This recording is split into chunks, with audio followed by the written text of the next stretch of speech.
Chairman साहब आइए।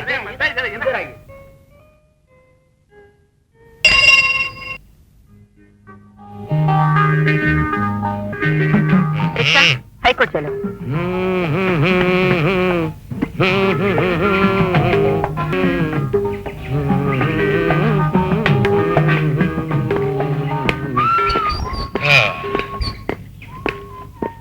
लीजिए आ गया।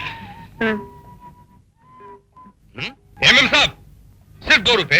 मैं हमेशा 2 रुपए ही देती हूँ। अजी मेम साहब किस जमाने की बात कर रही हैं आप? ये भारत देश है, गरीबों और राजनीतिकों से भरा पूरा देश। दिन ब दिन चीजों के दाम बढ़ते जा रहे हैं सिवाय मेहनत की कमाई के। कल जो 1 रुपए में सामान मिलता था आज वो 2 रुपए में मिल रहा है। आज जो 2 रुपए में मिल रहा है कल वो 20 रुपए मिलेगा। और फिर आप ये क्यों नहीं समझते कि यहाँ का बजट बढ़ता ही रहता है, बढ़ता ही रहता है। और फिर देखिए आप जैसे पढ़े लिखे लोगों को, हम जैसे पढ़े लिखे लोगों का ख्याल रखना चाहिए कि नहीं?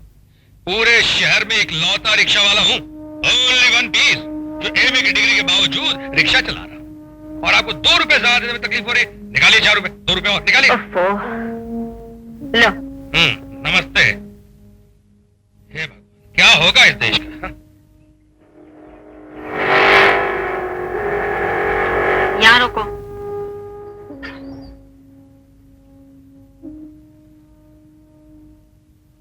ये लो। अरे जरा प्यार से तो बोला करो देवी जी। अरे भाई जल्दी चलो जल्दी। अरे मनोहर तुम? अरे बातें बाद में करेंगे दोस्त, अभी तू रिक्शा भगा। मेरी जान खतरे में, कुछ लोग मेरा पीछा कर रहे हैं। अरे पीछा करने वाले तेल लेने गए यार। रघुनाथ प्रसाद राय एमए की रिक्शा को कौन पकड़ सकता है? ये देखो। रघु तुम एमए पास करके रिक्शा क्यों चला रहे हो? अरे भाई यही सवाल कई बार मैं अपने आप से खुद भी कर चुका हूं। अब जहां जाता हूं नौकरी के लिए पाता हूं कि मुझसे कम पढ़ा लिखा आदमी पहले ही रख लिया गया। तो सिवाय रिक्शा चलाने का और क्या रास्ता था? खैर छोड़ो, ये बताओ तुम्हारे पीछे कौन लोग पड़े थे? अरे पुलिस वाले। पुलिस वाले? पुलिस वाले तुम्हारा पीछा क्यों कर रहे थे? साले कहने लगे धंधा बढ़ गया तो हफ्ता भी बढ़ाओ। मैंने मना कर दिया तो साले भूत की तरह पीछे पड़ गए। अबे ओ राम मनोहर त्रिपाठी के बच्चे, तो स्मगलिंग का धंधा करने लगा है? करने लायक और कोई काम भी नहीं। मेरी बात मानो तो ये रिक्शा छोड़ो, मेरे साथ चलो मेरे बॉस के पास, और तुम रघु रिक्शा वाला से रघु सोना वाला बन जाओगे। तो रघु सोने वाले के बच्चे, राम मनोहर त्रिपाठी की औलाद, दोस्त समझकर पहली बार तुझे माफ कर देता हूं। अगर दोबारा कोई ऐसी बात की ना मुझसे तो तुझे पुलिस के हवाले में खुद कर दूंगा, समझा? फुट यार फुट। अच्छी बात है मेरे बाप, अगर इरादा बदल जाए या मेरी जरूरत पड़े तो मेरे नए पते पे आ जाना, 21C पैलेस जुहू। मेरी दोस्ती में फायदा ही फायदा है, याद रखना। जाना। अरे सर्वश्री रघुनाथ जी। हाँ वकील साहब। क्या बात है यार, आज बहुत चमक रही हो। आज मैं अपना पहला केस जीत कर आई हूँ श्रीमान, और सेशन जज मिस्टर कृपाल सिंह ने मेरी इतनी तारीफ की कि सारे सीनियर वकील मेरे तरफ देखते रह गए। लेकिन सच पूछो तो जीत पर भी कुछ खास मजा नहीं आया। क्यों? क्योंकि घर का केस तो हारी बैठे हूं ना। घर का केस? घर का कौन सा केस? आज जब सारी बार काउंसिल मुझे कांग्रेचुलेट कर रही थी तो मैं ये सोच रही थी कि मैं उस रिक्शा पर बैठकर अदालत आई हूं जिसे मेरे पति चला रहे थे, और मैं इस दुनिया के सामने उसे पति नहीं कह सकती। अरे जान, मुझे को रिक्शा चलाने का शौक थोड़ी है। तुम तो जानती हो कि नौकरी के लिए अप्लाई करने के मामले में मैं वर्ल्ड रिकॉर्ड तोड़ चुका हूं। लेकिन मेरे पास असली क्वालिफिकेशन नहीं है ना, सिर्फ एमए पास हूं, फर्स्ट क्लास। So what? जहां जाता हूं लोग कहते हैं किसी के रिश्तेदार हो, किसी मंत्री की सिफारिश लेकर आए हो। मैं कहता हूं नहीं साहब, लेकिन मेरी डिग्री देखो ना। कहते हैं डिग्री का क्या करना है? ना तुम किसी के रिश्तेदार हो, ना ही किसी की सिफारिश लेकर आए हो, तो फिर खामखा हमारा टाइम बर्बाद करने क्यों चले आए? सीधी सी बात। अपने दिल में इतनी कड़वाहट न भरो जान, यही अन्याय तो हमारे समाज की आधारशिला है। देखो जान, जिस दिन तुम्हारे इस जान को गुस्सा आ गया ना, मैं समाज की ऐसी तैसी कर दूंगा। ऐसी तैसी नहीं की जाती, समाज को बदला जाता है। अच्छा थूक डालो कड़वाहट को। आज रात हम कहीं बाहर चलेंगे। आज नहीं। क्यों? आज कमाई बहुत थोड़ी हुई है। तो क्या हुआ, मेरे पास तो है। नहीं जान, नहीं, ऐसी बात नहीं, ऐसी बात नहीं। देखो मैं पढ़ा लिखा आदमी हूं, मैं पत्नी को पांव की जूती नहीं समझता और ना ही मैं औरतों के काम करने के खिलाफ हूं, लेकिन हजारों बरस पुराने संस्कारों का क्या करूं? अभी सिर्फ हमारी सोच आजाद हुई है, लेकिन हमारा पूरा का पूरा व्यक्तित्व अभी तक संस्कारों के अधीन है। अगर मुझे एमए की डिग्री गाली नहीं लगती, अगर मुझे समाज में वो जगह मिल जाती जिस पर मेरा अधिकार है, तो मैं तुम्हारे पैसों से कतई नहीं समझता। लेकिन आज तुम्हारी कमाई का एक एक पैसा मुझे और मेरे अहम को चढ़ाता रहता है। Please don't misunderstand me, please. भाभी भाभी मुझे बहुत भूख लगी है। अरे मूंगीलाल, तुझे 4 फुट 5 इंच की भाभी दिखाई देगी, ये 6 फुट 2 इंच का बड़ा भाई दिखाई नहीं दिया है? सॉरी भैया, भूख लगी है भैया। और बहुत बहुत भूख लगी है मेरे भाई को, जल्दी कुछ किया जाए। हाँ, आप लोग 10 मिनट बैठिए, मैं ऐसा खाना बनाऊंगी आप बाहर का खाना भूल जाएंगे। ऐसा? ऐसा। आओ जानी आओ, मैं तुम्हें ड्रॉप कर दूंगा। अरे भाई क्यों लड़कियों को छेड़ते हो? तो क्या मैं तुम्हें छेड़ूं मेरी चंबक छल्ला? अच्छा, तुम मुझे छेड़ोगे? बड़ी खुशी में मेरी जानी। कब छेड़ोगे राजा? अभी मेरी जान, आजा पीछे बैठ जा, तुझे अभी आइसक्रीम खिला के लाता हूँ। आजा, तू भी आजा। क्यों बे? अपने आप को?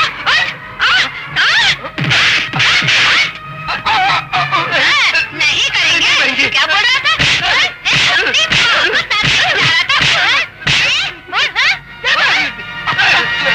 आइसक्रीम खिलाएंगे। खाली आइसक्रीम, ठंडे हो गए ना? कुत्ता उठो और जाकर अपनी माँ का दूध पियो, समझे?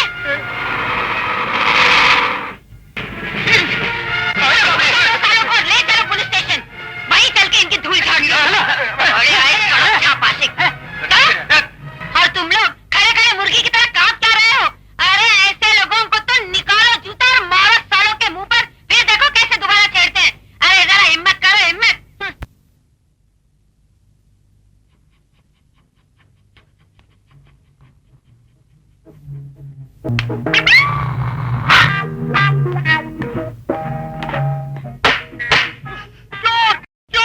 चलो चलो टोपी पहनो।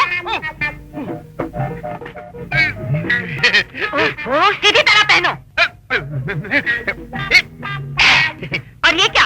ये बेल्ट क्यों खुला है? बेल्ट बंद करो। और तुम कुत्तों को ट्रेनिंग देने की बजाय ड्यूटी आवर्स में यहाँ पे सो रहे थे, क्यों? मैं सो रहा था। सो नहीं रहे थे तुम? अरे कुत्ते, सुना तुमने? अजी कहाँ सो रहा था? ये सचमुच का सोना थोड़ी है। मैं तो सोने की एक्टिंग कर रहा था और कुत्ते को भी सिखा रहा था कि कैसे नकली सोना चाहिए, चोर को झांसा देने के लिए।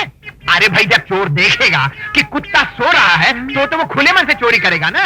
और जैसे ही वो चोरी करेगा, भैया हमारा कुत्ता लपक के उसको दबोच लेगा और सीधे चोर जेल में। ये हमारा फॉर्मूला 352। अरे गिनी बुक ऑफ रिकॉर्ड में ये फार्मूला छपेगा। स्कॉटलैंड यार्ड इसकी कॉपी करेगा। हमको पता फ्री मिलेगी। तुम्हारा फॉर्मूला मेरे समझ के बाहर है। अरे इसी समझ पे हमको एक शेर याद आया। समझ समझ का फेर है, समझ सके तो समझ और ना ही समझे तो ना समझ। हे भगवान, न जाने पिछले जन्म में मैंने कौन से पाप किए थे कि तुम्हारे साथ बन गई। तुम मेरे पति बन गए। तुम बुरे कांस्टेबल भी हो और बुरे कवि। खबरदार, जो हमारी शेरो शायरी की बुराई करी वो दिन भूल गई जब हमारी शेरो शायरी सुनकर हम पर फिदा हो गई थी। हमसे इशक किया था, हम तो शादी कर ली। अरे उस वक्त तो हम बराबर बराबर के कांस्टेबल ही थे। वो बात ठीक है कि तुम समझदार निकली, प्रमोशन हो गई और हॉट कांस्टेबल हो गई। इसका मतलब हम खराब कवि हो गए। अरे हम तो कहते हैं कि थोड़ी अक्ल इस्तेमाल करो, थोड़ी मेहनत करो कि तुम्हारी भी प्रमोशन हो। चलो अभी जल्दी से कुत्तों को ट्रेन करो।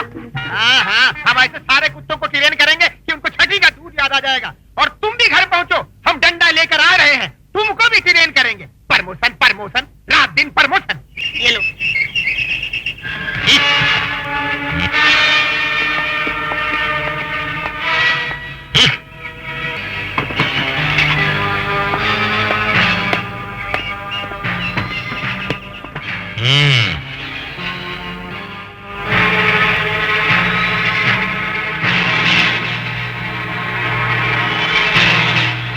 भैया एक 10 रुपए निकालना भैया।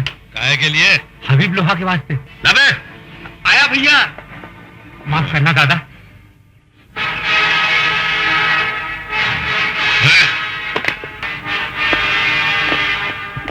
हफ्ता निकाल बे। क्या बे? 10 रुपया। क्यों, तेरे बाप की शादी है क्या? यहाँ पर रिक्शा खड़ा करने का हफ्ता लगता है, समझा? बहुत बोल रही है। नाम अता पता बता। क्यों बे, यह धंधा करता और हबीब लो और जे हरामी को नहीं जानता? अरे हाथ की सलामती चाहता है तो उसे जेब में रख, वरना बत्तीसी तोड़ के हाथ में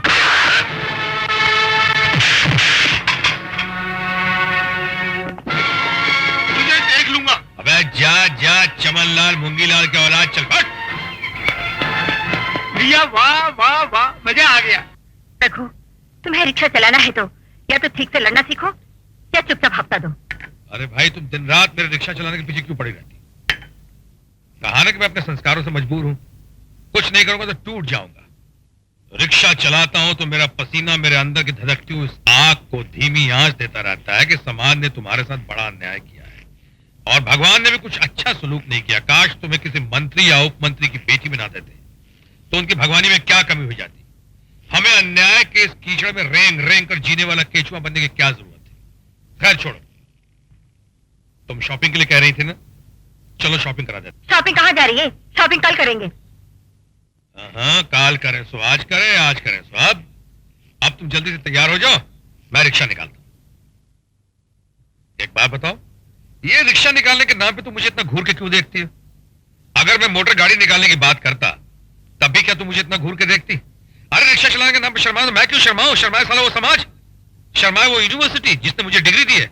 हम और तुम क्यों शर्मा? हाँ चलो जल्दी से तैयार हो जाओ, मैं रिक्शा निकालता हूं। बस ये पैक कर दीजिए। अच्छा मैडम। बस अब सुनील के लिए कुछ ले लें। हाँ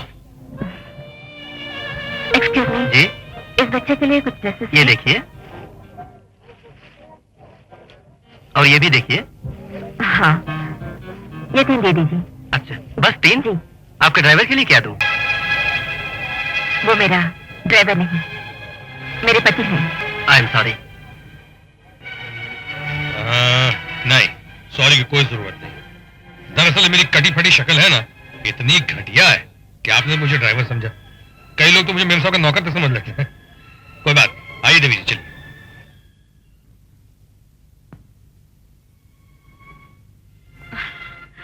ये लो, गरम गरम चाय पियो और गुस्सा ठंडा करो। मैंने उस बात का बिल्कुल बुरा नहीं माना कि उसने मुझे ड्राइवर कहा।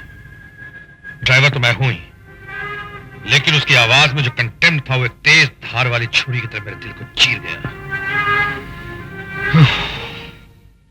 देखो जान, जिस दुनिया में हम रहते हैं वहां गरीब आदमी की ना तो कोई पहचान है और ना ही इज्जत। अगर अभी मैं एक लंबी कार ड्राइव करता वहां पहुंचू तो वही दुकान के बाहर तक मेरा स्वागत करेगा। इस दुनिया में अगर इज्जत है तो सिर्फ पैसे की, पैसा चाहे गोरा हो चाहे काला।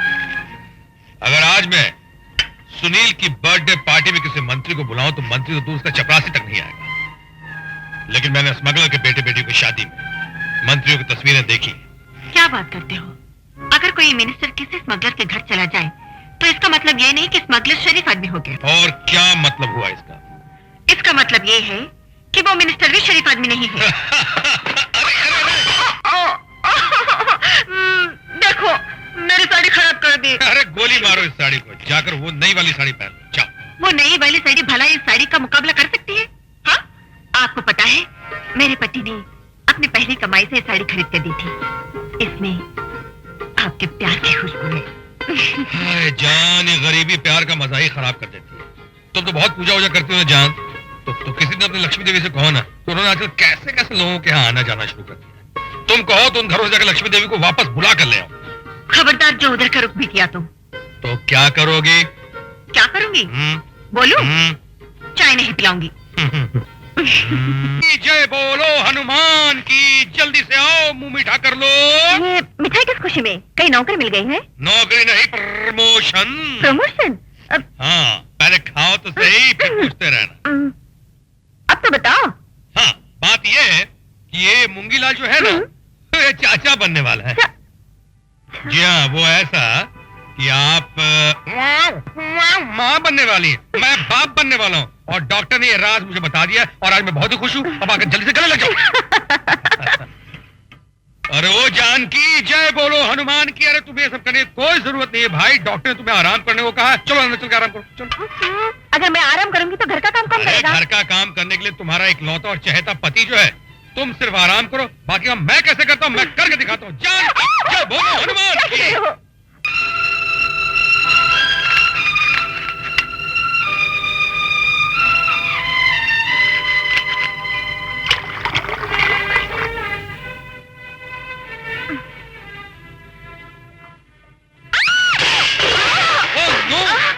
जानकी, जानकी, क्या हुआ?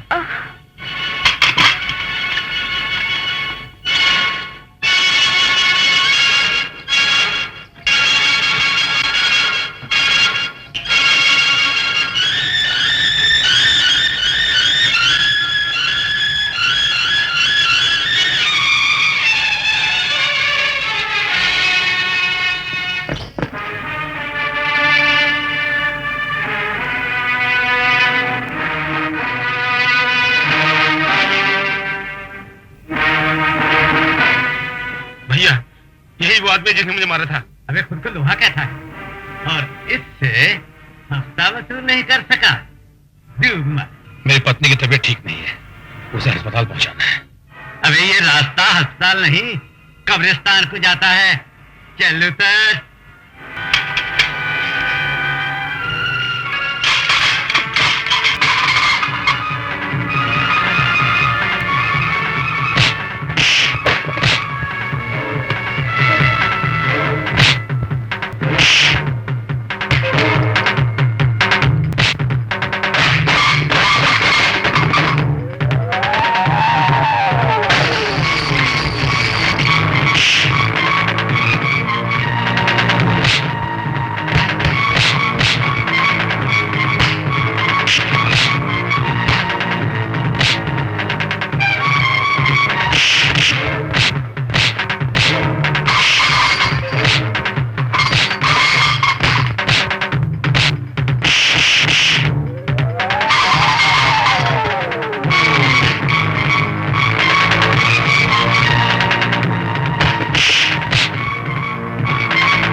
कब्रिस्तान की ओर जाता है। साला हफ्ता लेगा, पुलिस बनता है, हरामजादा।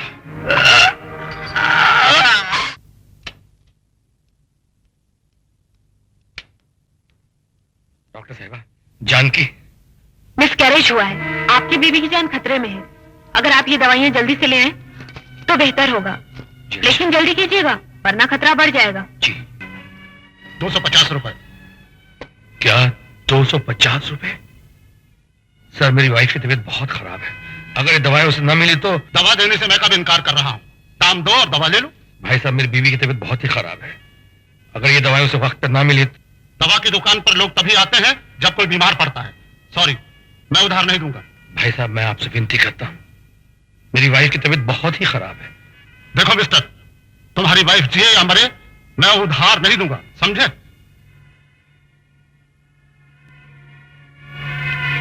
चले आते हैं फोकट में दवाई लेने।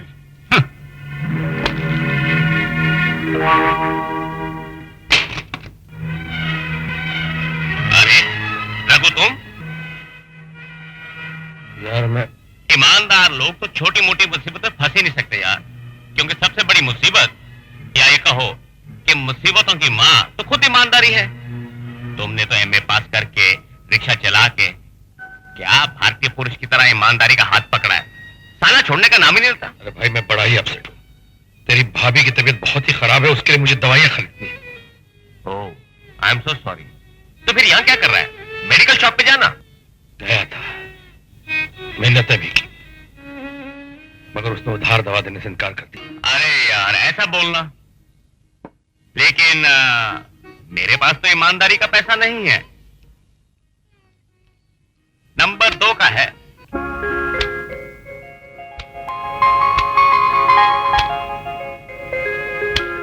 देख, तेरी भाभी की जान नंबर 2 की नहीं है। धन्यवाद। डॉक्टर साहिबा, जल्दी कीजिए, ये लीजिए दवाइयाँ। गुड, अब तुम्हारी घरवाली बच जाएगी, लेकिन अफसोस अब उसे बच्चा नहीं हो सकता। घर वाली तो बच जाएगी ना डॉक्टर साहिबा, मेरे लिए ही बहुत है। बच्चे का क्या है, बहुत से लोगों को तो औलाद ही नहीं होती, और फिर भगवान ने तो मुझे एक बेटा समान भाई पहले से ही दे रखा है। लीजिए डॉक्टर साहिबा।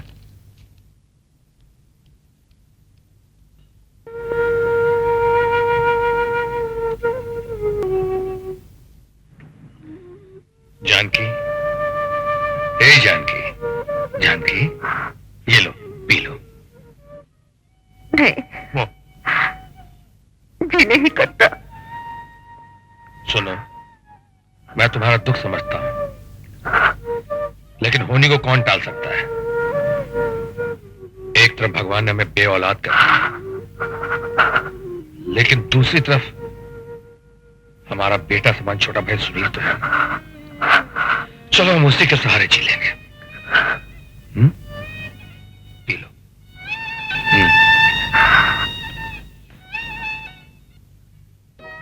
भाभी भाभी, प्रोग्रेस रिपोर्ट पे साइन कर दीजिए। Very good, first rank. भाभी कल हम नए घर में शिफ्ट कर रहे हैं ना? हाँ, तो मैं अपने फ्रेंड्स को घर पे बुलाऊं? जरूर, ये लो।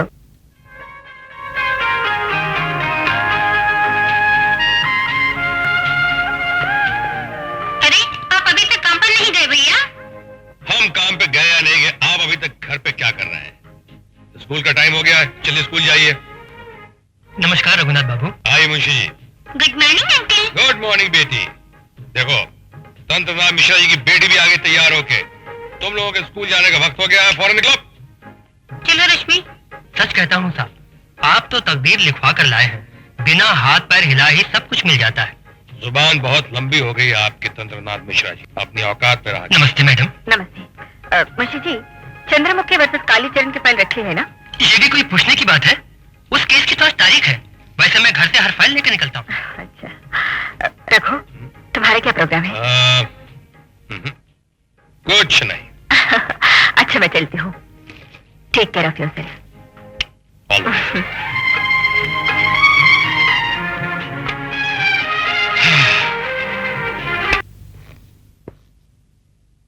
अरे यार, तुम यहाँ बैठे हो? तो आपको भी मेरा इस तरह से घर में बैठना अच्छा नहीं लगता? कोई बात नहीं। आइए, आज घर का रास्ता कैसे भूल पड़े? यार भूला नहीं, सुबह से तुम्हारी तलाश कर रहा हूँ। रिक्शे के हर अड्डे पे तुम्हें ढूंढा, जब कहीं नजर नहीं आए तो यहाँ चला आया। आज काम पर नहीं गए? नहीं, काम पे नहीं गया। मगर तुम्हें क्या काम है, बोलो। मुझे तुम्हारी मदद की जरूरत है। मेरी मदद?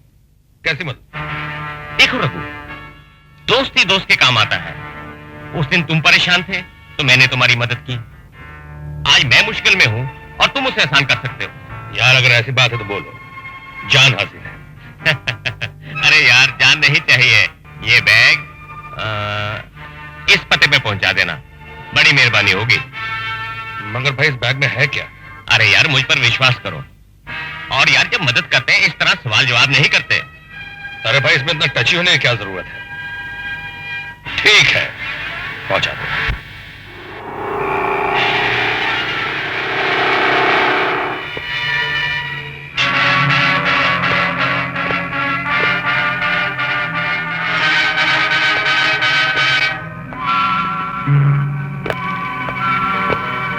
मेरा रास्ता क्यों रोका हुआ है तुम लोगों ने?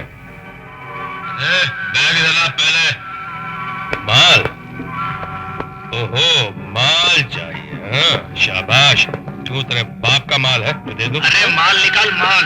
अरे भाई, चल दूर हट, मैं इनकी तरफ भटकियों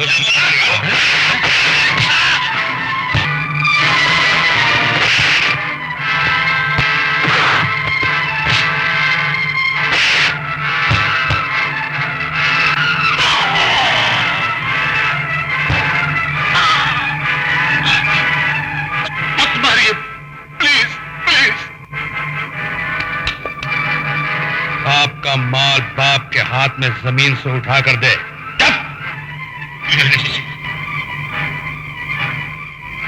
साला विदेशी टकला। हाय रब्बा। एक्सक्यूज मी मैडम, हमने थोड़ी पी रखी है। हाँ, मगर तुम अब तक सोई नहीं। देखिए वकील साहब, हम आपके खतावार हैं, आप हमें माफ कर दीजिए, लेकिन आप हमारा इंतजार मत किया कीजिए। हम देर से आए, सवेरे आए, आते तो आपकी गोद में है ना, आपके कैदखाने में। भाई हम तो उड़ती पतंग की तरह है, कितना भी ऊंचा उड़ जाए, उसकी डोर तो हमेशा आपके ही हाथ में रहती है। बहुत दुखी हो इस डोर से। नहीं भाई नहीं, ये तो मेरी जिंदगी की सबसे खूबसूरत डोर है। यूं समझो मेरे जीवन की डोर है। जिस दिन ये डोर टूट गई, समझ लो मैं भी टूट गया। बहुत मीठा है, एक बार और। मीठा खाना खाने के बाद ही खाया जाता है। खाना तो मैं खा चुका।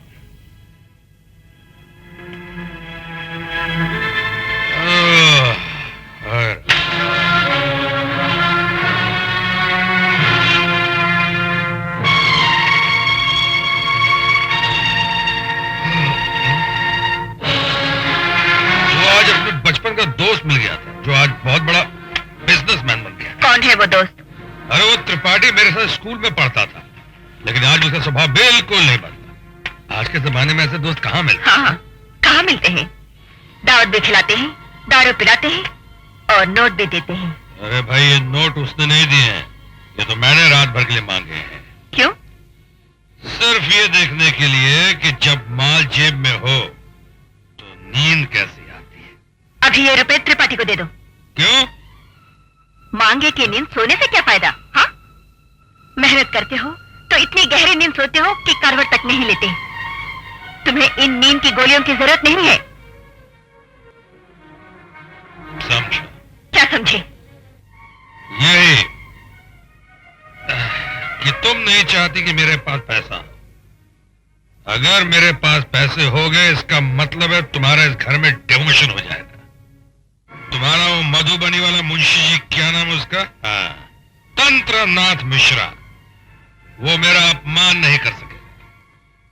दुकानदार को तुम्हें यह कहने की जरूरत नहीं पड़ेगी, मैडम अपने ड्राइवर के लिए भी कुछ खरीद लीजिए, और तुम्हें उस दुकानदार को यह कहने की आवश्यकता नहीं पड़ेगी कि ये मेरा ड्राइवर नहीं, हस्बैंड है।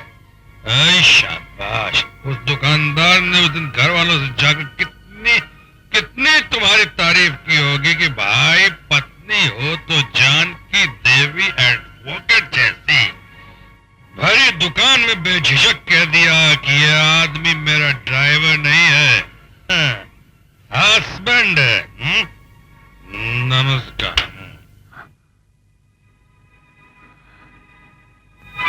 ये तो सुना था कि शराब कड़वी होती है, पर ये नहीं पता था कि इतनी कड़वी होती है, पीने वाले की आवाज को भी कड़वा कर देती है।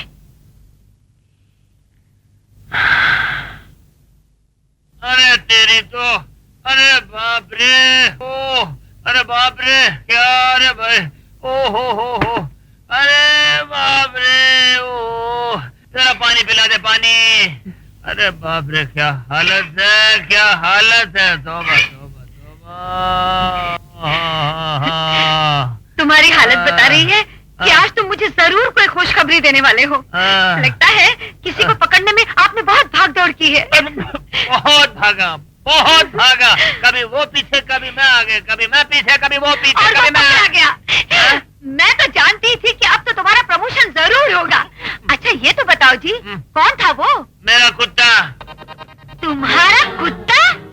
अरे तो उसके पीछे भागने की क्या जरूरत थी? अरे जब हमारा ट्रेन किया हुआ पालतू कुत्ता हमारा ही डंडा लेकर भाग रहा था तो हम क्या करते? तुम्हारा कुत्ता हाँ?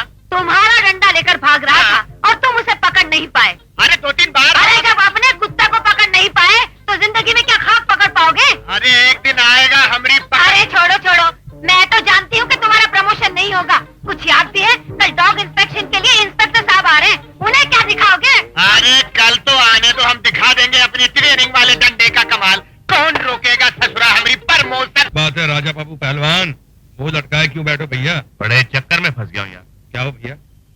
तुम्हारे हाथ जो बैग भेजा था ना, उसमें से माल कम निकला। क्या बात कर रहा है दोस्त, ऐसा हो ही नहीं सकता।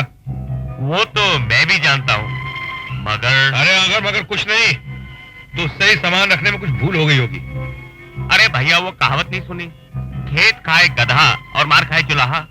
बॉस लोगों की गलती भी हमारे माथे पड़ती है। वो सोचता है कि सामान मैंने चुराया है। तेरा बॉस पहले नंबर का पागल है। साला कल ये चोरी का शक मुझ पे भी आ सकता है ना, क्योंकि सामान तो मैंने दिया था। एक काम कर, मैं तेरे साथ चलता हूँ। बोल कहाँ चलना और कब चलना, बोल। किसी न किसी ने तो चोरी की है, और माल क्या हवा खा गई। मुझे सिर्फ मनोहर पर नहीं, दूसरों पर भी शक है, और जब तक उसकी चोर का पता नहीं चल जाता, मुझे हर आदमी पर शक रहेगा। तुम लोगों की खोजबीन का क्या नतीजा निकला? Hi dad. हाय आओ बेटे आओ, कुछ पता चला? डैड, मेरे ख्याल में ये मनोहर की हरकत है। तुम लोग जाओ। Okay boss.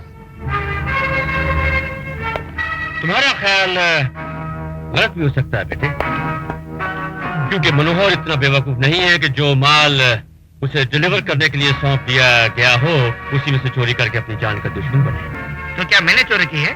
शाबाश शाबाश, गुड थिंकिंग। देखो बेटे, मैंने खुद माल तुम्हें दिया, तुमने वही माल मनोहर को दिया, इसलिए चोरी उसने नहीं की, तुमने की है। Am I right? शाबाश शाबाश, यही तो परेशानी है। लेकिन सब जानते हैं कि चोरी हुई है, किसी न किसी को तो मौत की सजा देनी ही पड़ेगी, वरना लोग समझेंगे कि हम ढीले पड़ गए हैं।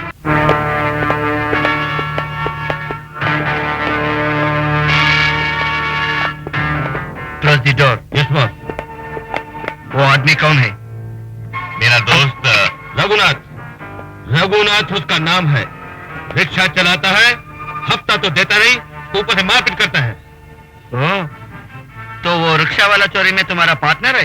देखो सेठ, माल गिनकर तुमने हमको दिया, वही माल की डिलीवरी रघु ने दी। वो बहुत ईमानदार आदमी है। हाँ हाँ, तुम ईमानदार हो, वो ईमानदार है, इसका मतलब चोर मैं हूँ। देखो मनोहर, तुम्हारा भला इसी में है कि अपनी गलती मान लो, वरना अंजाम बहुत बुरा होगा। ए सेठ, हमको खाली पीली धमकी नहीं देने का, हम जाकर बड़े सेठ से बात करेगा। हाँ? पकड़ो इसको।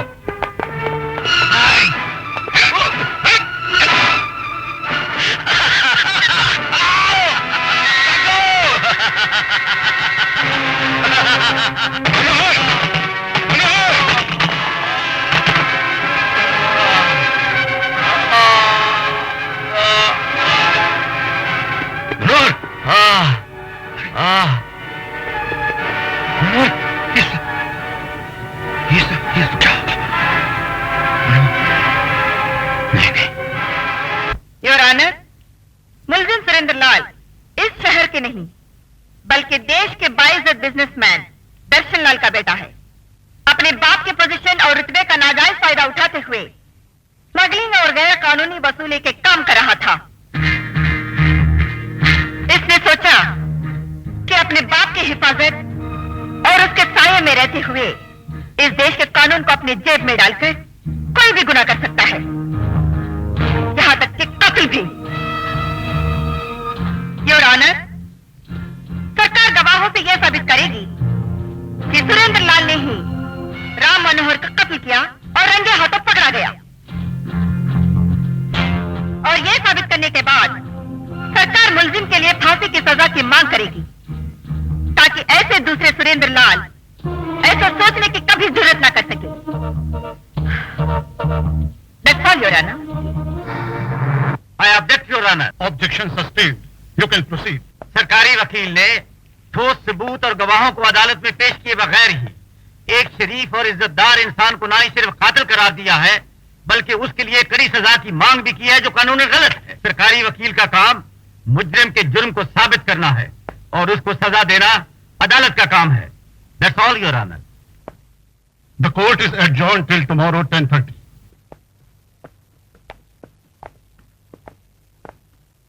वकील साहब घर पर हैं? जी आप। उनसे जाकर कहो कि दर्शन साहब आए हैं। जी अच्छा। नमस्कार वकील साहिबा। नमस्ते। क्या मैं पूछ सकती हूँ कि आपने यहाँ आने की तकलीफ क्यों की? तकलीफ कैसी? मैं तो यहाँ अपने बेटे की भूल का प्रायश्चित करने आया हूँ, आपकी मदद मांगने आया हूँ, अपने बेटे की जिंदगी की भीख मांगने आया हूँ। मैं इस मामले में आपकी कोई मदद नहीं कर सकती। मेरे हाथ में कुछ नहीं है। फैसला कोर्ट और जज के हाथ में है। शाबाश, शाबाश। वो तो ठीक है जानकी देवी, लेकिन मेरे बेटे के जुर्म को साबित करना या न करना तो आपके हाथों में है। जज तो अपना फैसला अदालत में हुई बहस के मुताबिक देता है। आप अपने सबूत और गवाहों के जरिए मेरे बेटे को कातिल साबित करने की बजाय उसे बेगुनाह साबित कर सकती है। अगर आप ऐसा करते जानकी देवी जी, तो ये नाचीज न सिर्फ सारी जिंदगी आपका एहसानमंद रहेगा, बल्कि आपके लिए तरक्की के रास्ते भी खोल देगा। आप सरकारी वकील से जज और जज से चीफ जस्टिस भी बन सकती है, और आपको किसी किस्म की कमी महसूस नहीं होने देगा। कहिए कितना पेश करूं? आप अपने रुतबे और पैसे की ताकत से मुझे खरीदने आए हैं? नहीं, ये आप कैसी बातें कर रही हैं? मैं तो अपने बेटे की जिंदगी की भीख मांगने आया हूँ। कहिए 1 लाख, 2 लाख? आप 10 लाख तक पहुँच जाए तो भी मैं इंटरेस्टेड नहीं हूँ। 15 लाख? देखिए, ना तो मैं बिकाऊ हूँ, ना ही इस देश का कानून। Now you can go. Janki Devi ji, Janki Devi ji, अगर मेरे बेटे को फांसी देने से उस मनोहर को दोबारा जिंदगी मिल सकती है, तो फिर सुरेंद्र तो क्या, मैं भी फांसी चढ़ने को तैयार हूँ। देखिए, आप अपना और मेरा वक्त जाया कर रही हैं। जानकी देवी, आप एक मजबूर बाप के दिल के रोने की पुकार सुनिए। जरा सोचिए, अगर मेरे बेटे को सजा हो गई तो उस बेचारी मासूम लड़की का क्या होगा, जिसकी शादी अगले महीने मेरे बेटे से होने वाली है। वो तो रो रो कर अपनी जान दे देगी और दुनिया वाले उसे कहेंगे कि डांस शादी से पहले ही अपने खामद को खा गई। मैं अपने होने वाली बहू की जिंदगी की भीख आपसे मांगता हूँ। 20 लाख ले लीजिए। मिस्टर दर्शनलाल, आप यहाँ से तशरीफ ले जाइए, वरना मैं पुलिस को बुलवाकर रिश्वत देने के जुर्म में मैं आपको जेल भेज दूंगी। देखिए, ऐसे गेट आउट। शाबाश, शाबाश। जानकी देवी, मेरी भी थोड़ी बहुत पहचान है। अपने बेटे को बेगुनाह साबित करने के लिए मेरे पास और भी रास्ते हैं, लेकिन आपको आप पर इंकार बहुत महंगा पड़ेगा। I say get out and get out. याद रखना। Proceed Mrs Roy. Your honour, इस केस में सरकार के पहले गवाह श्री रघुनाथ प्रसाद राय हैं। उन्हें बुला दीजिए। रघुनाथ राय हाजिर हो, रघुनाथ राय हाजिर हो, रघुनाथ राय हाजिर हो।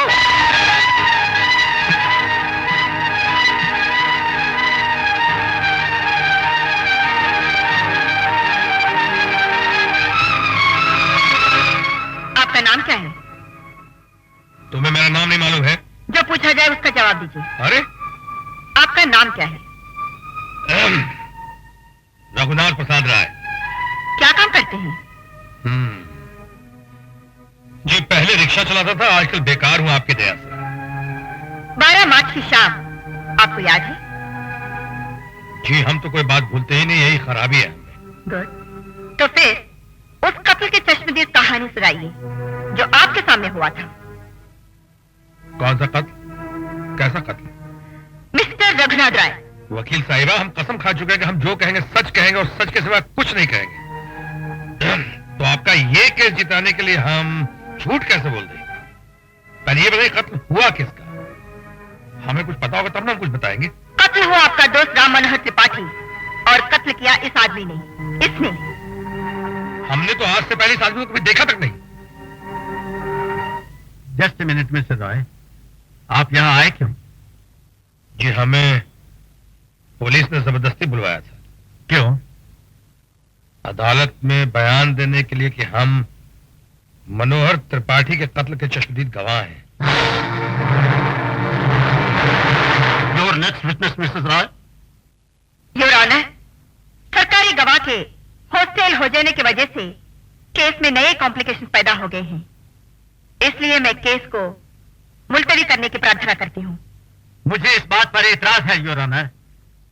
सरकार के पास सिर्फ एक ही गवाह था जो टूट चुका है। इसका मतलब है कि सुरेंद्र लाल के खिलाफ कोई केस ही नहीं है। इसलिए मैं दरखास्त करूंगा कि सुरेंद्र लाल का केस डिसमिस किया जाए और उसकी बाइज्जत रिहाई का ऑर्डर पास किया जाए। That's all your honour. Your honour, case अभी खत्म नहीं हुआ। मैं गवाह से कुछ सवाल पूछना चाहती हूँ। Permission granted. Thank you your honour. Mister Raghunath Prasad Rai, फिर आ गई, कहिए। आप 12 मार्च को कहाँ थे? जी मैं मयूरी नाइट क्लब में बेवड़ा पीने गया था, खाना खाने गया था। वहाँ आप किसके साथ गए थे? अरे किसके साथ जाएंगे भैया, अकेला गया था। मकतूल राम मनोहर का आप जानते हैं? जी नहीं, बिल्कुल नहीं जानता जी। कत्ल होने के बाद आप क्लब में थे? जी नहीं, हम खाना खा के सीधे घर लौटा है। कैसे लौटे? टैक्सी में या पैदल चलकर? मोटरसाइकिल से। आपका था? नहीं जी, मेरे दोस्त राम मनोहर त्रिपाठी का था। Please note this point your honour. Note? लेकिन क्यों? मिस्टर रघुनाथ राय, अरे बाप रे, तो पीछे ही पड़ गई। आपके बयान से ये साफ जाहिर होता है कि आप अच्छी तरह मुलजिम को जानते हैं और उसकी जान बचाने के लिए आपने झूठ बोला। मैं कुछ नहीं जानता। क्या आप जानते हैं मुलजिम ने कत्ल किया? मैं कुछ नहीं जानता। क्या आप जानते हैं कि कत्ल होने के बाद पुलिस आई अरे थी? मैं कुछ नहीं जानता। क्या आप जानते हैं कि आप शादीशुदा हैं? मैं कुछ नहीं जानता। नहीं जानते? मैं जानता हूँ, जानता हूँ। Please note this point your honour. Your honour, लगता है गवाह अदालत में मैं कुछ नहीं जानता, मैं कुछ नहीं जानता सिर्फ ये कहने के लिए आया है। जिस तरीके से ये सच्चाई को छुपाने की कोशिश कर रहा है, उससे ये लगता है कि इसी ने राम मनोहर का कत्ल किया है। मैंने? अरे कत्ल मैंने नहीं किया है। कत्ल मेरी आंखों के सामने इसने किया है, राम मनोहर त्रिपाठी का, मेरी आंखों के सामने। जज साहब, मैं सच्चाई को ज्यादा देर तक अपने सीने में दबा के नहीं रख सकता। मैं अपनी झूठी गवाही से इस गुनाहगार को सजा से नहीं बचाना चाहता।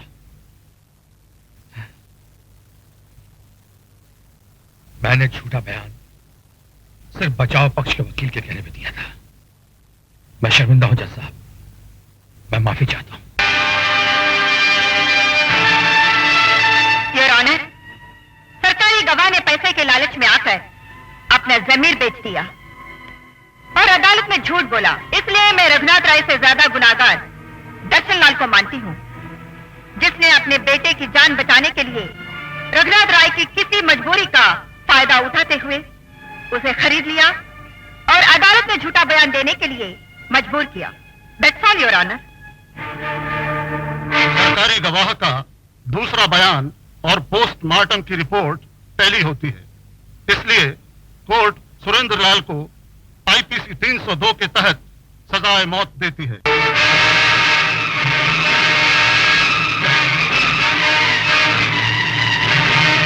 और रघुनाथ को वार्न करती है कि अगर दोबारा ऐसी गलती की तो कोर्ट उन्हें माफ नहीं करेगी।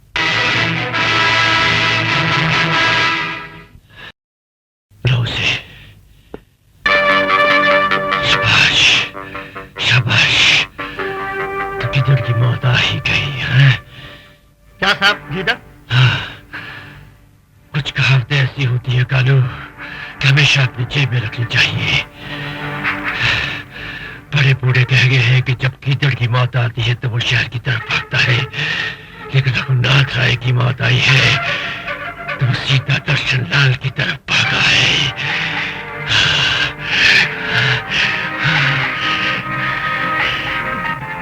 आओ रघुनाथ, आओ। सेठ साहब, मैं माफी चाहता हूं सेठ साहब। मैं आपके बेटे को फांसी से नहीं बचा सका। आपसे मैंने रुपए तो ले लिए, लेकिन मेरी आत्मा, मेरे जमीन ने मुझे झूठी गवाही देने की इजाजत नहीं दी, इसलिए मैं आपके पैसे लौटाने आया। रख लीजिए इसे। शाबाश, शाबाश। ये दुनिया भले एक ईमानदार आदमी की कदर न करे, लेकिन मैं ईमानदार आदमी को दोनों हाथों से पकड़ लेता हूं। बेटे के मरने के बाद मैं इस दुनिया में अकेला रह गया हूं रघुनाथ। अब मुझे तुम जैसे ईमानदार आदमी की जरूरत है रघुनाथ। क्या ख्याल है, मिलाते हो हाथ? अरे भी तुम पढ़े लिखे आदमी हो, मैं तुम्हें मालामाल कर दूंगा। हाँ, हाँ। शाबाश, सुनिए, हो सके तो आज चांद निकले तो घर आ जाना। आज करवा चौथ है। क्या मेरे लिए व्रत रखोगी? मुझ जैसे पति के लिए? व्रत का संबंध मेरे तुम्हारे रिश्ते से है, पेशे से नहीं। आएंगे ना?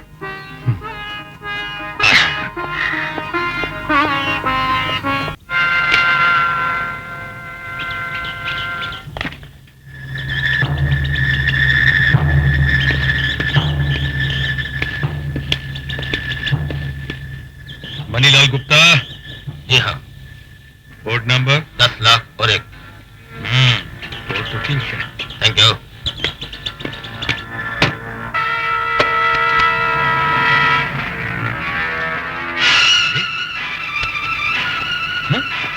साला।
तुमने क्या कर डाला रखो?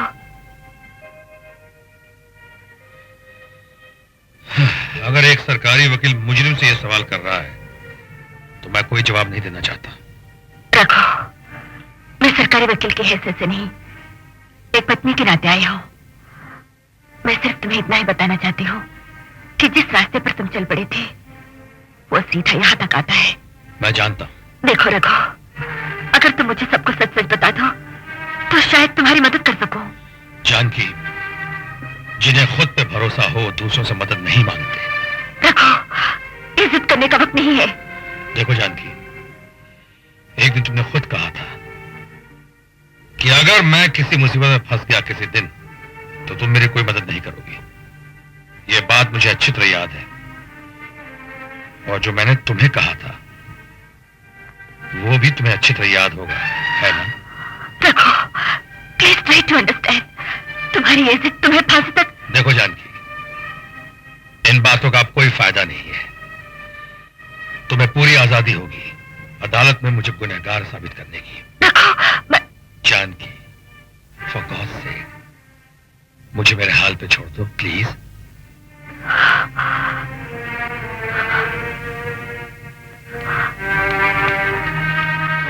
नहीं बालू, नहीं। रघुनाथ को इस मर्डर के लिए फांसी नहीं लगनी चाहिए। कुछ भी करो, लेकिन उसे उस काल कोठरी से निकालकर यहाँ मेरे पास लेकर आओ।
आपकी सहायता से एक मामूली मुंशी की बेटी वकील बनी है।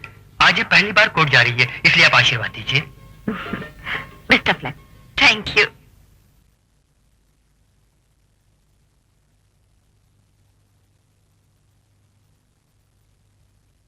अदालत की कार्रवाई शुरू की जाए। यूर ऑनर, मुलजिम सहदेव बाबू भेड़ की खाल में एक भेड़िया है। एक मिनिस्टर का बेटा होने के नाते इसने अपनी पोजीशन का नाजायज तौर पर फायदा उठाया है। गरीबों और जरूरतमंद लोगों तक पहुंचने वाली चीजों को इसने ब्लैक मार्केट में बेचकर लाखों रुपए कमाए हैं। देश के कायदे कानून को बच्चों का खिलौना समझकर उनसे खेला है। ईमानदार सरकारी अफसरों को अपनी उंगली पर नचाया है। अपनी पोजीशन और ताकत बनाए रखने के लिए मुलजिम ने रामपुर में कौमी दंगे कराए, जिनमें 20 बेगुनाह लोगों का और 4 पुलिस अफसरों का खून बहा। मैं अदालत से दरख्वास्त करती हूँ, ये सब नजर में रखते हुए मुलजिम को सख्त से सख्त सजा दी जाए। ये अदालत वकील इस्तिगासा से पूरी तरह सहमत है। न सिर्फ मुलजिम सहदेव बाबू ने सरकार को धोखा दिया है, बल्कि जनता को भी लूटा है। और चूंकि इस पर लगाए गए सब इल्जाम साबित हो चुके हैं, इसलिए अदालत मुलजिम सहदेव बाबू को 7 साल की सख्त सजा देती है। मुबारक हो रश्मि। थैंक यू बाबा, मैं ये केस जीत गई हूँ। बेटी, भगवान की दया और जानकी देवी के आशीर्वाद से तुम्हारी जीत निश्चित थी। आंटी पहली जीत मुबारक हो Rashmi. Thank you aunty. Aunty, वो सुनील नहीं आया? लगता है वो मेरी जीत में शामिल नहीं होना चाहता। अभी तो पुलिस ऑफिसर बन गए ना, कहीं काम में फंस गया होगा।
बंद कर दो इनको हवालात में।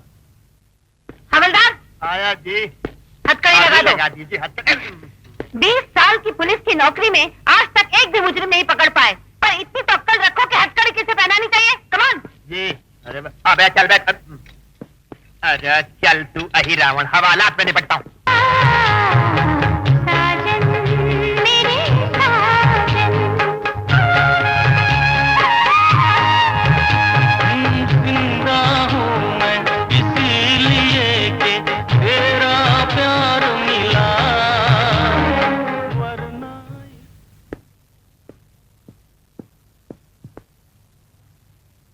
भाभी,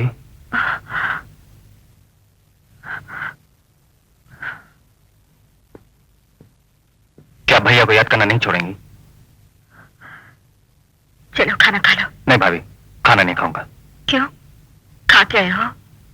जी नहीं, पर आप तो जानती हैं आपको इस हाल में देखकर मेरी भूख मर जाती है। क्या हो, तुम्हें याद नहीं आती? आते हैं, पर मैं उन्हें अपने जहन से बाहर निकालकर अपने दिल का दरवाजा बंद कर लेता हूँ। सुनिए, अपने भैया के बारे में ऐसे बातें कर रही हो? कानून की सजा से तो वो मरकर बच गए, लेकिन वो हम दोनों के मुजरिम भी हैं। मेरा बचपन स्कूल में इन आवाजों के चाबुक खाता रहा कि वो देखो रघुनाथ खूनी का भाई।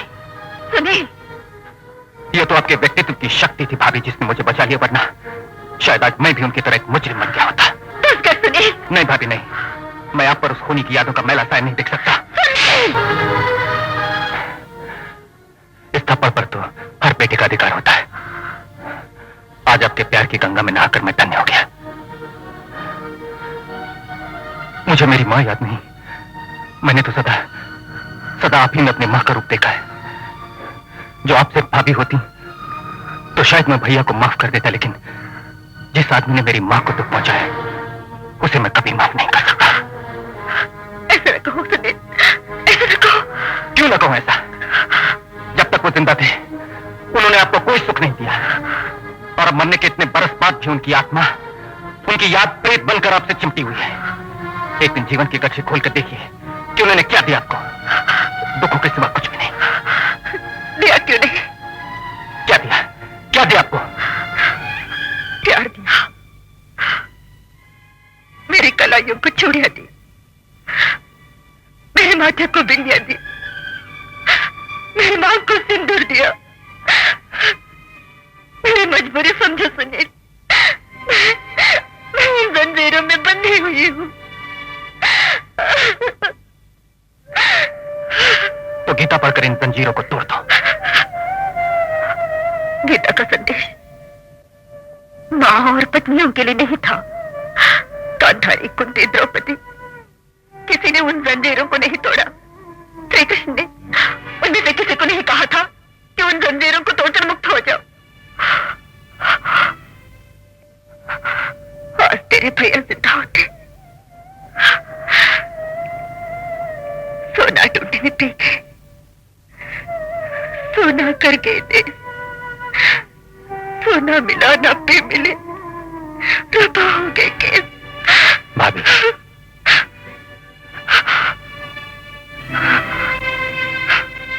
उन्हें भूल मत सुनील, न लड़ उनकी यादों से ये सीखने की कोशिश करो।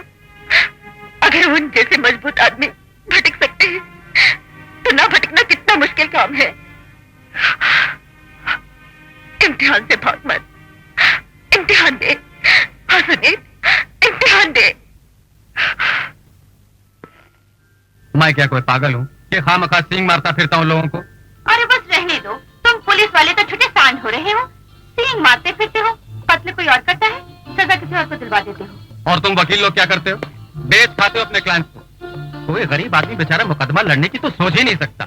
मैजिस्ट्रेट के लिए पैसे लेते हो और खुद डकार जाते हो।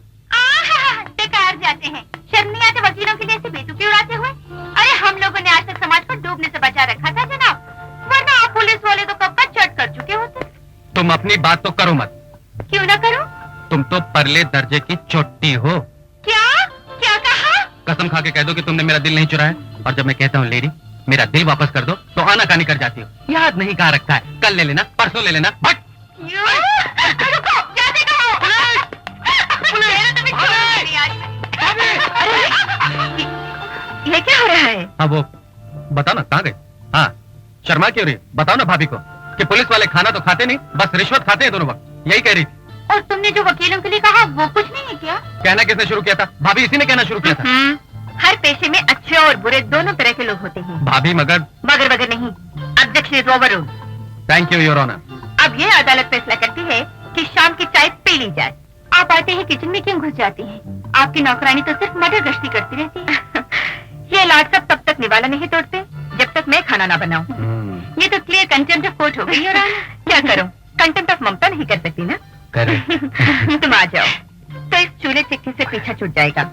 मिस्टर सुनील, पुलिस डिपार्टमेंट आपसे बहुत खुश है और इसलिए मैं आपको बहुत बड़ी जिम्मेदारी सौंपना चाहता हूँ। सर, स्मगलर्स के गैंग ने हमारे देश में बड़ी हलचल मचा रखी है और आज वो बड़े पैमाने पर ड्रग्स स्मगल कर रहे हैं। उनका हेडक्वार्टर हमारे प्रदेश की सीमा में ही है।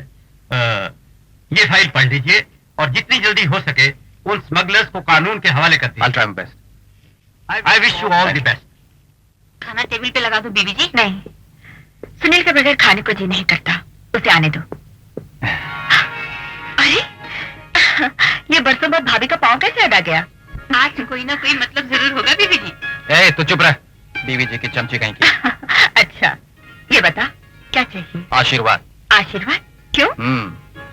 बड़े बड़े धाकड़ और धांसू ऑफिसर्स जिन स्मगलर्स पर हाथ नहीं डाल पाए, उनकी गिरफ्तारी का पीड़ा मुझसे उठवाया गया है। अब इतना बड़ा काम भाभी आपके आशीर्वाद के बिना तो हो ही नहीं सकता ना, इसलिए फटाफट 2-4 आशीर्वाद दे डालिए। ये सूटकेस क्यों पैक हो रहा है? क्योंकि मैं ऑफिसर ऑन स्पेशल ड्यूटी होकर बाहर जा रहा हूँ। अच्छा इसका सूटकेस तू ही पैक कर दे। चेती तो आधी चीजें रखेगी, आधी भूल जाएगी। जा। अच्छा वापस कब आओगे? अब ये तो स्मगलर्स पे डिपेंड करता है ना भाभी, कल पकड़ा गया तो परसों आ जाऊंगा। कुछ भी हो जल्दी आ जाना, क्योंकि तेरे जाने से घर सुना सुना लगता है। जाके देखो वो ठीक से चीजें रखती या नहीं। बड़ी लापरवाह लड़की है। ठीक है भाई।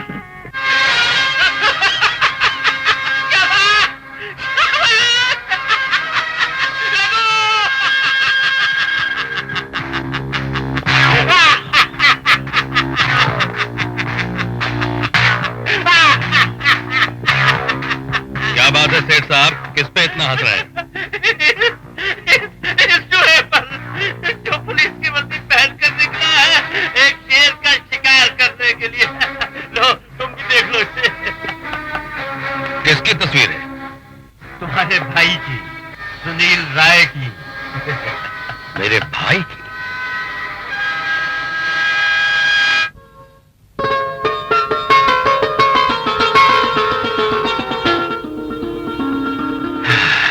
जब ये छोटा था तो इतना सा था, आज ही इतना बड़ा हो गया और मैंने इसे बढ़ते हुए देखा भी नहीं।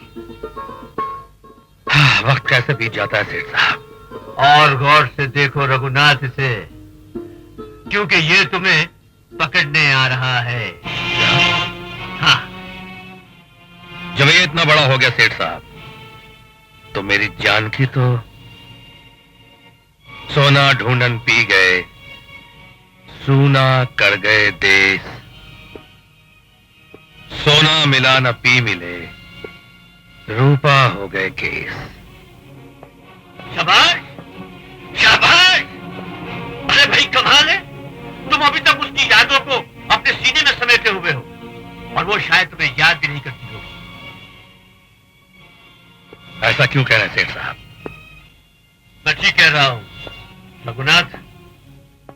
भूल गए वो दिन जिस दिन तुम्हारी नकली मौत हुई थी। तुमने खुद आकर मुझे बताया था और तुम्हारा बताया वह एक एक शब्द मेरे दिमाग में पत्थर की लकीर की तरह खुद चुका है। उस रात को, रात के अंधेरे में जब तुम छुपते छुपाते अपने घर पहुंचे थे, तो तुम्हारी बीवी जानकी देवी एडवोकेट कुछ पत्रकारों से बातचीत कर रही थी।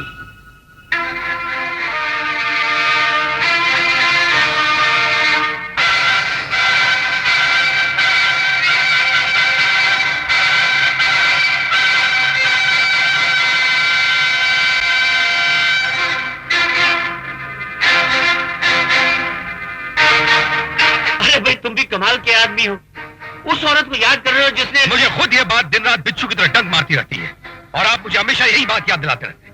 याद इसलिए दिलाता रहता हूँ क्योंकि तुम्हारे लिए इस बात को याद रखना बहुत जरूरी है। तो फिर मैं अपने प्यार का क्या करूं सेठ साहब? शाबाश, शाबाश। प्यार प्यार को या तो खड्डा खोद कर गाड़ डालो या चिता बनाकर जला डालो इसे। मैं तो उस औरत का मुंह भी ना देखूं जिसने, खैर छोड़ो उसे, जाओ जाकर अपना काम संभालो और सोचो, अगर उसके पल्लू से बंधे रहते तो आज तक सिर्फ रिक्शा चला रहे होते, सिर्फ रिक्शा। तो फिर मैं सुनील को भी भूल जाऊं? ना ना ना ना, ना। सुनील को कभी नहीं भूलना, पल पल के लिए इसे याद रखना, क्योंकि ये तुम्हारा और मेरा दुश्मन है और फिर इसे जान की देवी जज ने पाला है। हाँ हाँ, जो कभी भी तुम्हें पिता समान भाई नहीं समझेगा। उसके लिए तुम हमेशा सिर्फ एक क्रिमिनल रहोगे। उफ, इस पैसे के लालच ने मुझे कितना अकेला कर दिया सेठ साहब। अरे भैया, भगवान का भी यही हाल है, वो भी तो अकेला ही है। जाओ जाकर जाने की तैयारी करो, जाओ जाओ जाओ। शाबाश शाबाश, अब आएगा मजा।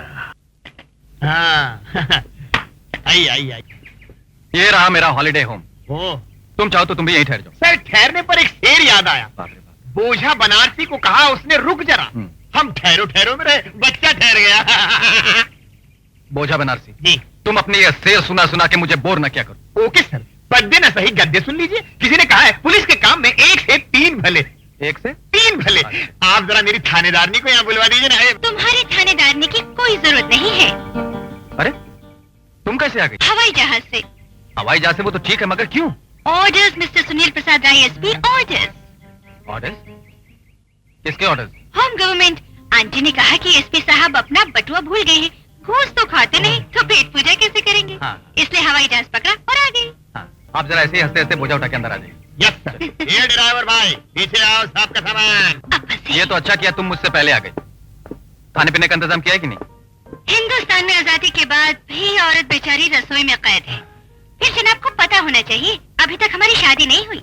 हाँ। तुम भी मेरे साथ रसोई में चलो, नहीं तो मैं कुछ नहीं पकाने वाली। मैं कुछ नहीं पकाऊंगी। हाँ, आइए आइए बोझा बनारसी जी, बहुत वक्त पर आप अंदर आ गए। ये बोझा उतारी और भोजन बनाने किचन में चली। मैंने उनसे कुछ नहीं कहा, तुम चलो किचन में। अरे दोनों गए किचन में, अब क्या खाना बनेगा? अरे बोझा बनारसी, तुझे ढाबे में चल के खाना पड़े। चलो। हाँ ठीक है ओके ओके। हाँ रघु, आज शाम को रॉबर्ट रॉयल शेफ होटल खार में आने वाला है। उसे मिलने के लिए तुम्हें जाना पड़ेगा क्योंकि असाइनमेंट बहुत बड़ा है। ओके, चला जाऊंगा। शाबाश शाबाश।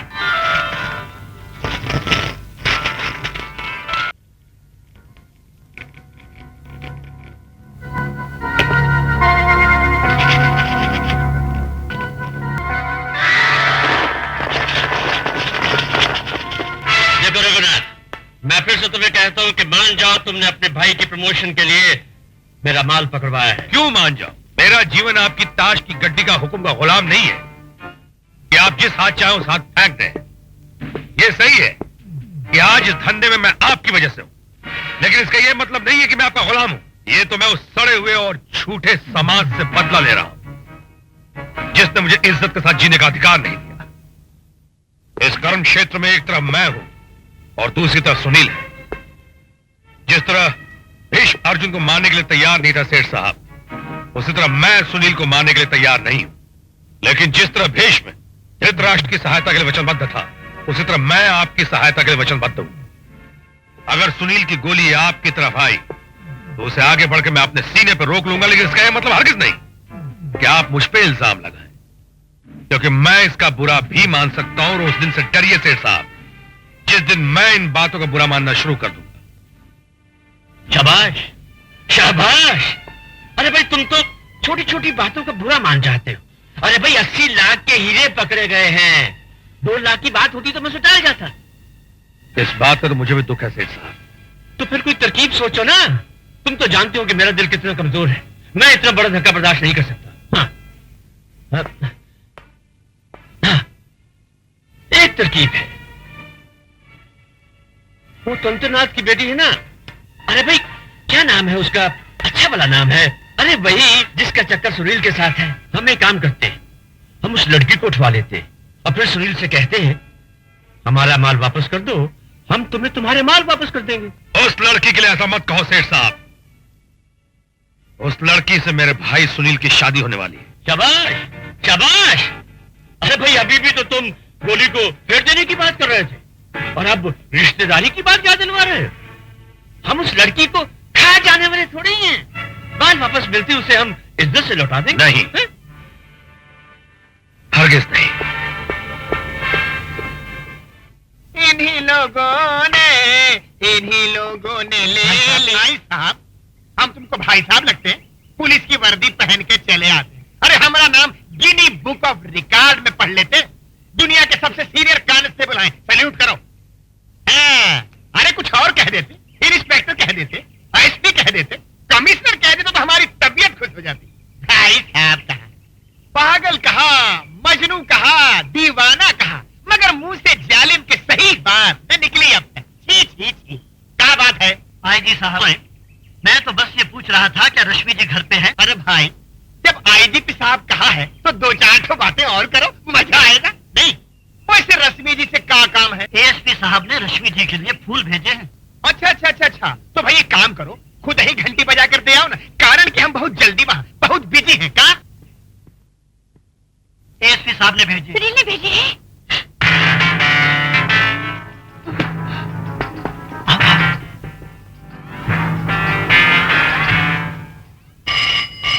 Hello, mister Sunil Prasad Roy, ASP. That's right speaking. आप कौन? शाबाश शाबाश, मैं तो मैं ही हूँ। फोन मैंने इसलिए आपको किया है कि अगर मुझे ढूंढना है तो अपनी रश्मि को मत ढूंढिएगा। कौन हो तुम? अगर आज शाम तक तुमने वो सूटकेस मुझे नहीं पहुंचाया तो रात तक तुम्हें रश्मि की लाश मिल जाएगी। ओह, तो इस घटियापन पर उतर आए तुम? आज शाम तक का वक्त है तुम्हारे पास। ओके, वो सूटकेस कहाँ पहुंचाऊं? शाबाश शाबाश। एक गाड़ी तुम्हारे घर के बाहर खड़ी है जिसका नंबर है MRZ258। तुम्हारा वो गधा भोजा बनारसी सूटकेस लेकर गाड़ी में बैठेगा, गाड़ी को स्टार्ट करेगा और फिर टेप रिकॉर्डर को ऑन करेगा। बाकी सब बातें उसे उस टेप के जरिए मालूम हो जाएंगी।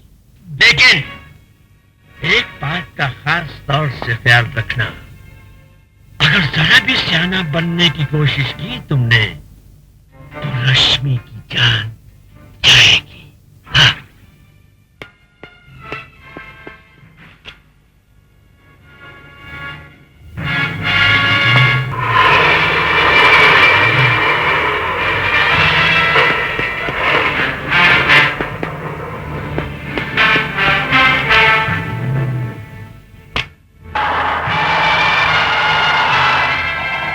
भोजा बनारसी, मेरी बात गौर से सुनो। गाड़ी सीधी तरह से चलाते रहो और मोंटियत कोर्ट चलो। वहां पहुंचते ही तुम्हें एक कार नंबर MRZ2535 मिलेगी। तुम सूटकेस लेकर उस कार में बैठ जाना। बाकी आगे की बातें तुम्हें उस कार के टेप रिकॉर्डर से मालूम होगी।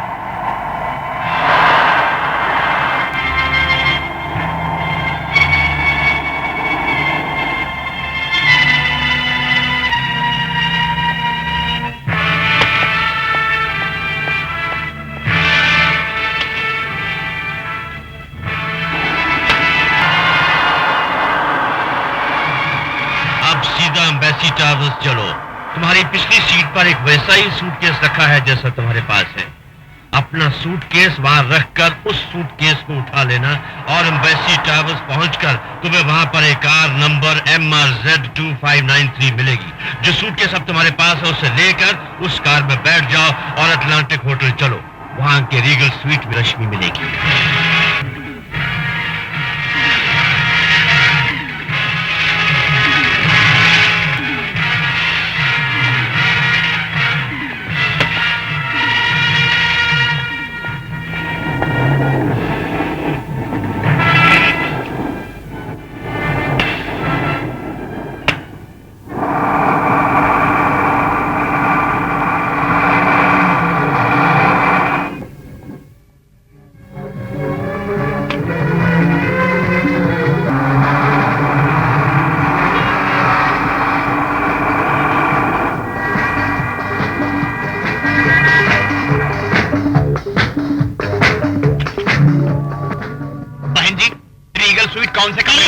101. 101। Come in.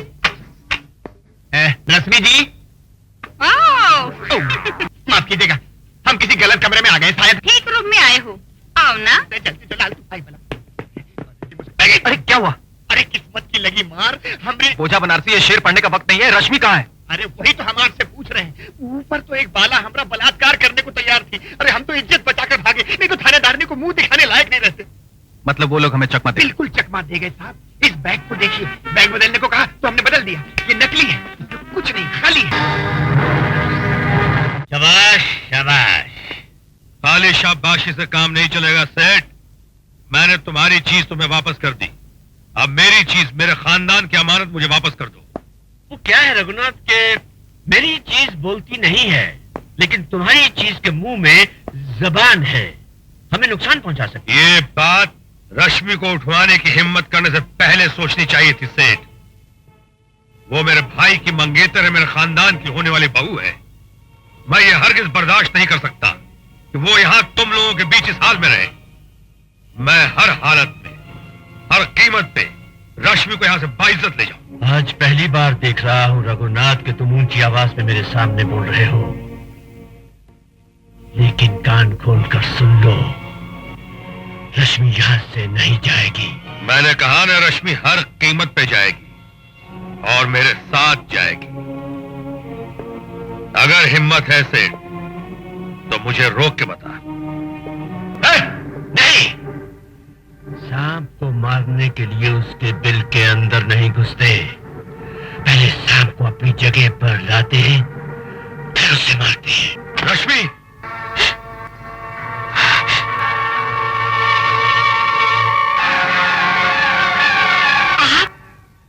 ये एक लंबी कहानी है रश्मि, मैं तुम्हें फिर सुनाऊंगा। अभी निकल चलो, जल्दी करो, चलो।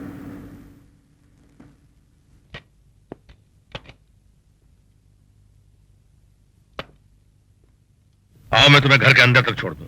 अगर सुनील ने आपको यहाँ देख लिया तो वो आपको अरेस्ट कर लेगा। आप अंदर न आए तो अच्छा होगा। देखो, सुनील अगर घर पे ना हुआ तो सेठ के आदमी तुम्हें परेशान कर सकते हैं, और अगर सुनील घर पे हुआ तो तुम फिक्र ना करो, मैं उसे समझा दूंगा। वो ये नहीं समझेगा। नहीं समझेगा तो देखा जाएगा, लेकिन मैं तुम्हें अकेला नहीं छोड़ सकता। आओ।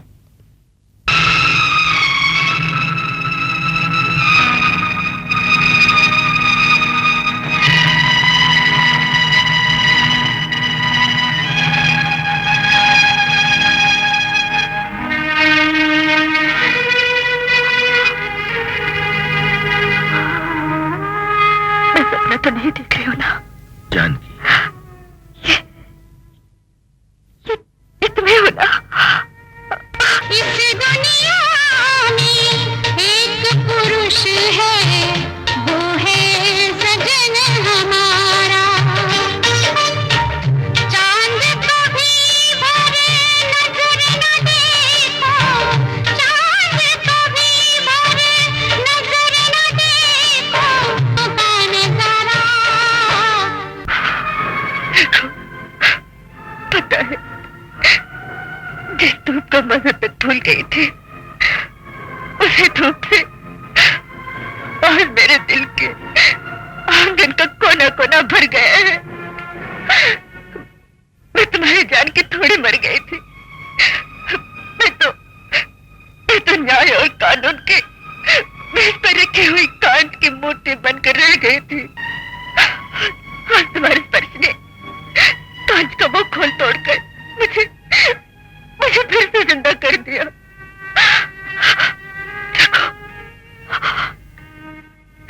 देखो, तुम इतने दिन कहाँ गायब हो गए थे? तुम्हें जरा भी मेरी याद नहीं आई। देखो, तुमने इतना भी नहीं सोचा कि तुम्हारे बिना तुम्हारी जानकी पर क्या बीती होगी। बोलो। मुझे पता था जानकी, मुझे पता था।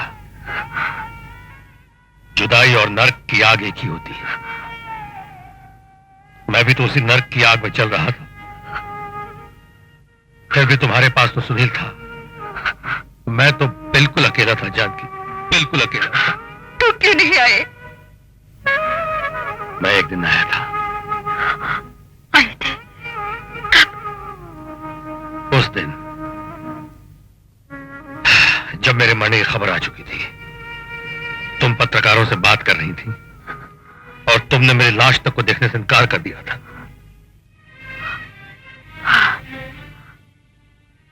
याद आया,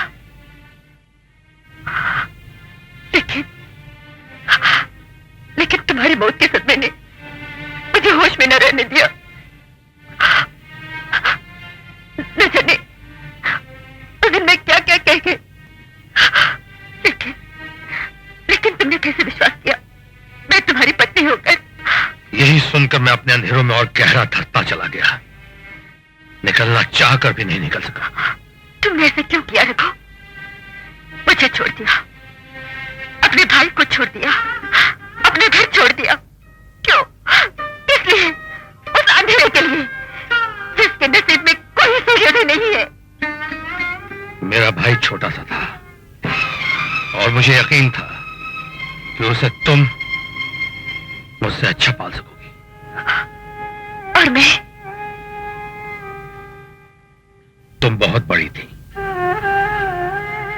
न्याय और कानून के शिखर पर बैठी थी, नजर ही नहीं आ रही थी जानकी, और उस ऊंचाई से ये देख भी नहीं पा रही थी कि नीचे धरती पे वही कानून लोगों के साथ कैसे कैसे अन्याय कर रहा है। और ये सोचकर तुमने मुझे जुदाई की सजा दे डाली। और अग्रज जी, तुमने मेरे साथ बड़ा अन्याय किया। एक सुहागन को इतनी बरसों तक निर्भय बनाए रखा। सिंदूर के बोले के जो हर सुहागन के मांग में गंगा की तरह बहती रहती है, और तुमने मुझसे सिंदूर के वो गंगा छीन ली। अब न्याय और अन्याय की बात करते हो। तुमने समाज के अन्याय का बदला मुझसे लिया। तुम्हें समाज हो।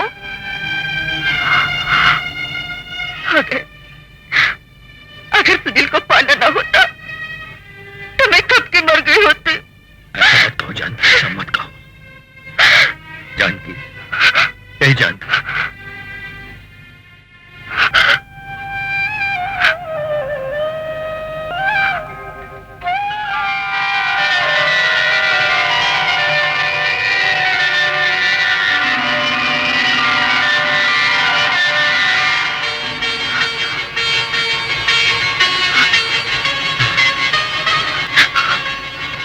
जानकी, जानकी,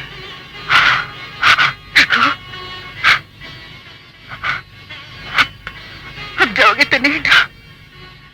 जाना तो पड़ेगा ही जानकी, वरना सुनील को तुम क्या जवाब दोगी? मैं कह दूंगी कि मेरा रघु जिंदा है।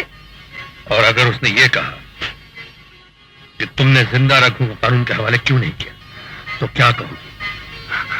मैं कहूंगी कानून ने जिस रघु को मुर्दा करार दिया है, पहले उसे जिंदा तो करे। Mister Raghunath Prasad Rai, Sunil, you are under arrest. Sunil, Sunil, तेरे भैया इतने दिनों बाद घर आए हैं। कर्मयुद्ध में कोई किसी का रिश्तेदार नहीं होता भाभी। पुलिस स्टेशन चलिए, कम ऑन।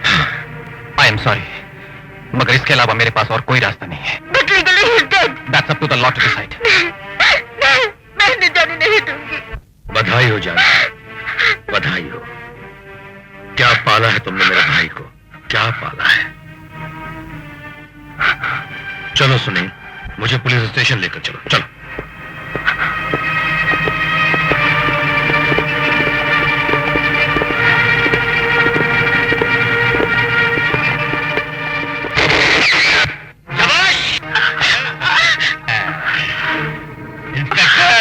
इन दोनों को तो तुम अच्छी तरह से पहचानते ही होगे।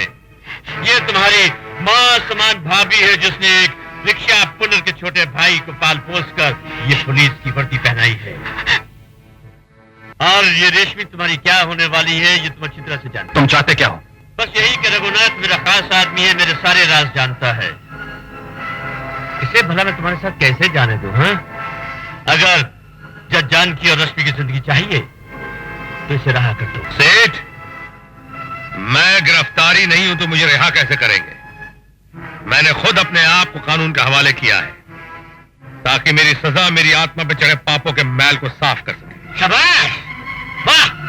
इतने सालों तक मेरा नमक खाने के बाद उसकी कीमत नमक हरामी करके चुकाना चाहते हो, हैं?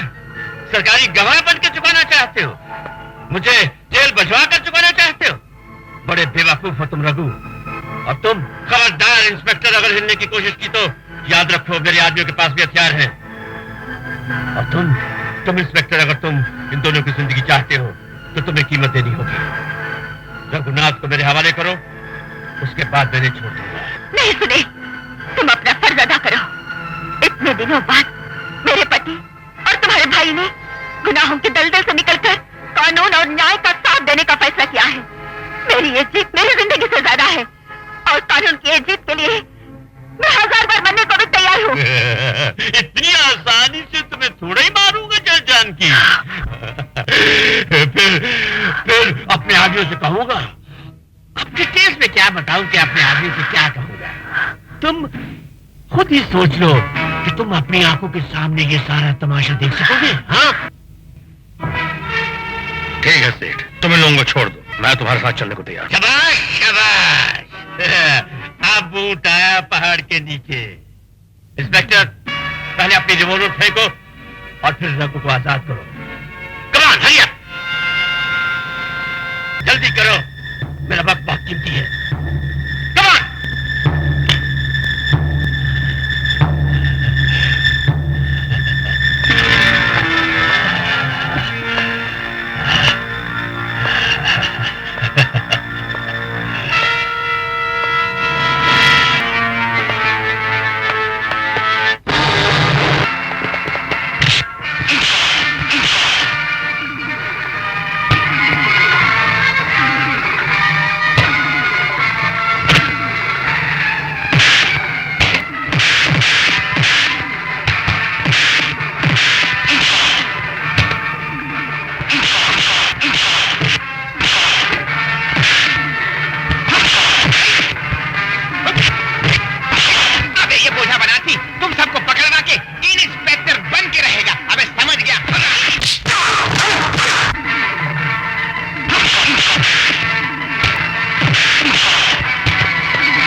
आज आपके वकील ने अपनी बहस से ये साबित करने की कोशिश की है कि मुलजिम रघुनाथ प्रसाद रॉय ने अपने भाई की जान बचाने के लिए कत्ल किया है।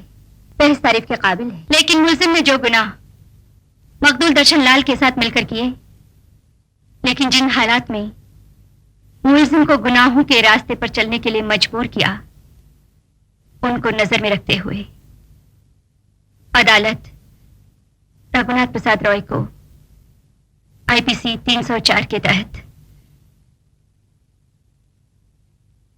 7 साल की सजा देती है।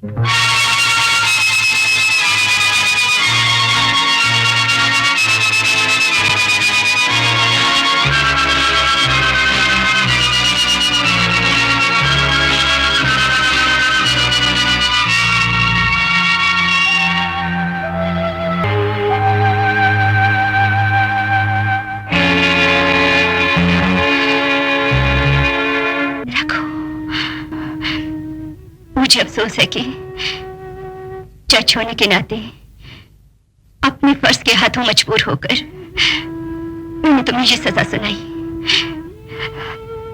लेकिन तुम्हारी पत्नी होने के नाते